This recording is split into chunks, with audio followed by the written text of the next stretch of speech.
Good afternoon, everybody, and welcome to the Israel Brief, brought to you by Lay of the Land. I'm Rolene Marks, and I'm delighted to bring you news every day directly from Israel. As we navigate these very, very uncertain and, yes, scary times together as humanity, it is our commitment to you here at the Israel Brief to ensure that you receive news that is accurate and is up to date regarding Israel as possible. And we know that many of you are feeling isolated and alone at this time. And please know that we are here for you, even if it's just to express a message of solidarity every day or to update you.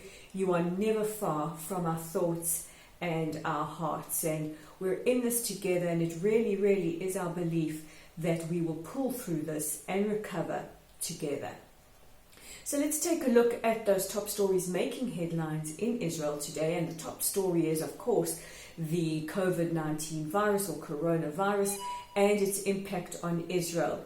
Now, earlier today, the Health Ministry announced that the number of active cases in Israel is at 2,170, including, sadly, 5 people who have passed away from this virus.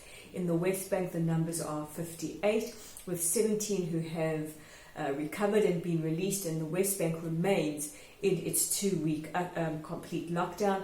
And in the Gaza Strip, there are 2 confirmed cases of COVID-19.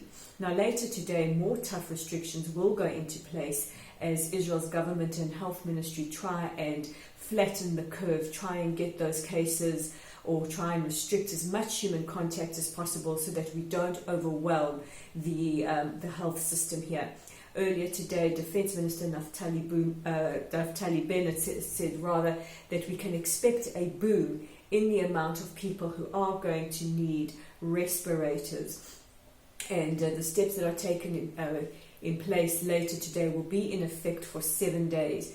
And nobody can tell us where we are as far as flattening the curve is in Israel, but we do know that the government has taken much tighter restrictions to make sure that we stay home and stay healthy. Now, what is not looking too healthy at the moment is the Knesset and issues around the Knesset. Earlier today, in an absolute bombshell announcement, Speaker of the Knesset, which is really one of the most important portfolios held in this country, Yuli Edelstein, announced that he was resigning.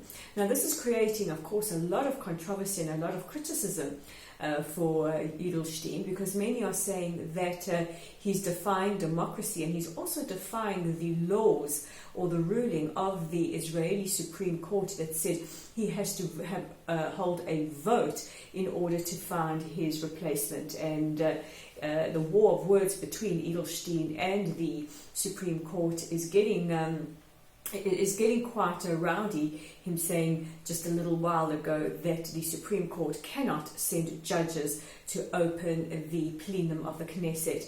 The blue and white are pushing forward for an election to take place later today. We really, really have to get this important work done and dusted.